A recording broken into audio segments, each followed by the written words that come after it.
कि आपकी जो कितनी महत्वपूर्ण पद कोई हरियाणा से मेरे व्यक्ति ये है। भारतीय जनता पार्टी का जो परिवार है, भारतीय जनता पार्टी में सभी कार्यकर्ता अपनी क्षमता अनुसार काम करते हैं और पार्टी कार्यकर्ताओं में से जिम्मेवारियां देती रहती हैं। ऐसा सौभाग्य मुझे भी प्राप्त हुआ। भारतीय जनता पार्टी ने मुझे राष्ट्रीय टीम में भेज करके पूरे देश भर में काम करने का अवसर दिया है। निश्चित तौर पे जिस तरह का पार्टी ने विश्वास जताया है, मैं अपनी तरफ से प्रयास करूंगा कि पार्टी के विश्वास पर खरा उतरूं। सर, किसान आंदोलन चला हुआ है देश भर में, तो किस तरह देखते हैं? काफी किसान लोगों की डेथ भी हो चुकी है, तो क्या कहना चाहिए? मित्रों, आप सब हर रोज स्वयं इंटरव्यू भी लेते हैं। हमारे बड़े बड़े पदाधिकारी, हमारे केंद्र के मंत्रीगण, प्रदेश के हमारे माननीय अध्यक्ष जी, माननीय मुख्यमंत्री जी, सभी लोग आप लोगों को अपनी प्रेस वार्ताओं में कह चुके हैं। वही शब्द मैं आपको कहना चाहूंगा कि इन 3 कानूनों में कोई विपक्षी व्यक्ति सामने आकर के बताए कि गलत क्या है। कितनी बार दिल्ली में बुला करके सभी संगठनों को सब बातें बताई, दिखाई, प्रैक्टिकल रूप में समझाया, बावजूद उसके वर्तमान में जो वहां लोग बैठे हैं, उन भोले भाले हमारे किसान भाइयों को कुछ राजनीतिक लोगों ने भकाया हुआ है। इस नाते अब सिर्फ वहां राजनीति हो रही है, ना कि 3 कानून की कोई बात। 3 कानून को सामने रख करके लोग वहां राजनीति कर रहे हैं कि जिस तरह से माननीय देश के प्रधानमंत्री काम कर रहे हैं और पूरा भारत आज भारतीय जनता पार्टी के साथ खड़ा हो गया है और मोदी जी ने देश को कहां से कहां की ऊंचाइयों तक पहुंचाया है। विपक्षी लोग बुखलाए हुए हैं और उनको पता चल गया कि इन 3 कानूनों से निश्चित तौर पर किसानों को फायदा होने वाला है और इतना फायदा होगा कि किसान भाई जो सोच रहे हैं उससे कहीं ना कहीं कई गुना ज्यादा, जैसे माननीय मोदी जी ने कहा कि 2022 तक किसान क्या है दोगुनी हो जाएगी, निश्चित तौर पे इसका लाभ मिलेगा। इस नाते विपक्षी बुखलाए हुए हैं कि ये अगर लागू हो गया, लागू तो हो ही चुका है, जब इसका लाभ मिल जाएगा तो किसान संतुष्ट हो जाएंगे कि हाँ निश्चित तौर पे ये फायदे का कानून थे। तो सारा देश भारतीय जनता पार्टी के साथ खड़ा और आगे भी खड़ा रहेगा। वो अपनी बौखलाहट के नाते, अपना एक राजनीतिक षड्यंत्र के नाते वहां उनके साथ सहयोग के नाते। जो चुनाव होने हैं पश्चिम बंगाल में, आसाम में कोई ड्यूटी लग रही है और की जगह जी, तो क्या आप राजनीतिक प्रदर्शन मानते हैं आगामी चुनावों में? निश्चित तौर पे पश्चिमी बंगाल में भारतीय जनता पार्टी सरकार बनने जा रही है। ये सभी मीडिया के माध्यम से, सभी हमारे चैनलों पर आप बहस सुन रहे हैं, चर्चाएं हो रही हैं और जिस तरह का माहौल वहाँ की वर्तमान की जो सरकार ने किस तरह से वहाँ उस देश प्रदेश को किस तरह से पछाड़ा हुआ है और किस तरह के वहाँ कार्यक्रम हुए हैं, कितनी हत्याएं हुई हैं, किसानों के साथ किस तरह का वहाँ आचरण हुआ है, उन सब चीजों से वहाँ की जनता त्रस्त है और निश्चित तौर पे भारतीय जनता पार्टी सरकार बनने जा रही है। सर, आपको पद मिले है तो किस तरह से भूमिका निभाएगी? क्या लक्ष्य रहेगा सर? अनुसूचित जाति के लोगों को उत्थान के लिए क्या कुछ है? निश्चित तौर पे भारतीय जनता पार्टी का जो ध्येय वाक्य है, सबका साथ सबका विकास, अंतिम वंचित व्यक्ति तक सरकार की योजनाओं का लाभ मिले, उसी कड़ी में जिस तरह से पार्टी ने तय किया है कि सब एससी समाज के बंधु भारतीय जनता पार्टी के साथ खड़े हों, पार्टी के साथ ज्यादा से ज्यादा हमारे लोग एससी समाज के लोग जुड़े।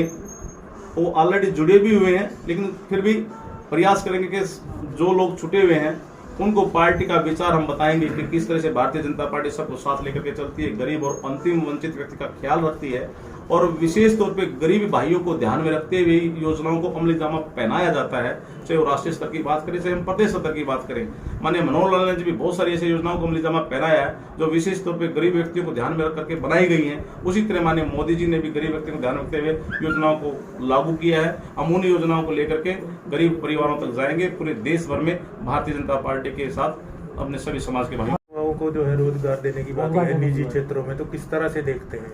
निश्चित तौर पे इसमें हरियाणा के युवाओं को, हमारे भाइयों को लाभ मिलेगा। पुरानी मांग थी, वर्षों से इस मांग को उठाया जा रहा था और माननीय मुख्यमंत्री जी ने आगे बढ़ते हुए इसको पास किया और लागू किया। निश्चित तौर पे हरियाणा प्रदेश के आप जैसे सफाई कर्मचारियों के चेयरमैन भी हरियाणा सफाई कर्मचारियों के, आपके समय में भी ये हुआ कि आप मतलब जो डेली बेसिस सफाई कर्मचारी उनको नहीं हटा सकते। सीएम साहब ने भी सचिव, मुख्य सचिव के माध्यम से आदेश निकलवाए, फुट के हिसाब से ठेके देने लगे अधिकारी। तो अभी मार्केट बोर्ड से सैकड़ों कर्मचारियों को हटा दिया, सफाई कर्मचारियों को जो बेचारे कॉन्ट्रैक्ट बेस पर थे। तो उनकी लड़ाई के लिए आप क्या प्रयास करेंगे?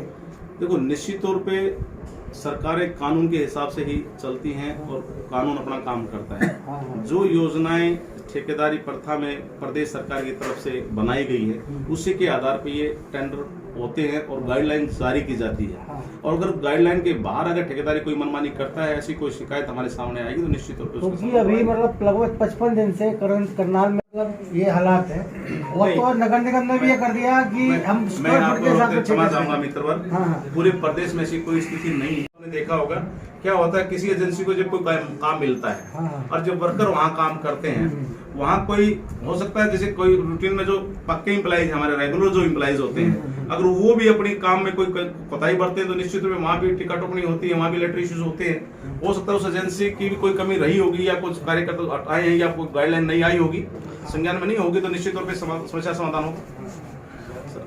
और जो देखा होगा क्या होता है, किसी एजेंसी को जब कोई काम मिलता है हाँ। और जब वर्कर वहाँ काम करते हैं, वहाँ कोई हो सकता है जैसे कोई रूटीन में जो पक्के इम्प्लाइज हमारे रेगुलर जो इम्प्लाइज होते हैं, अगर वो भी अपनी काम में कोई कोताही बरते हैं तो निश्चित रूप में वहाँ भी टिकट टोकनी होती है, वहाँ भी लेटर इश्यूज होते हैं। हो सकता है उस एजेंसी की भी कोई कमी रही होगी या कुछ कार्यकर्ता हटाए हैं या कोई गाइडलाइन नहीं आई होगी, संज्ञान में नहीं होगी, तो निश्चित तौर पर समस्या समाधान होगा।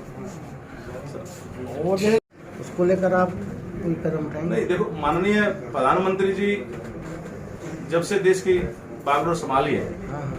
तब आप निश्चित तौर पर आंकड़े उठा करके देखना कि पूर्व में भारतीय जनता पार्टी सरकार बनने से पहले किस तरह की स्थिति थी और जब से माननीय प्रधानमंत्री जी ने जिम्मेवारी उठाई है उसके बाद स्थिति क्या है। और वही आंकड़े आप प्रदेश में भी आप इकट्ठा करें, आप हमारे सम्मानित साथी हैं, कि प्रदेश में भी किस तरह से पूर्व में किस तरह का हाल था और आज किस तरह का उनके साथ सरकारें खड़ी हैं और उनको लाभ मिल रहा है।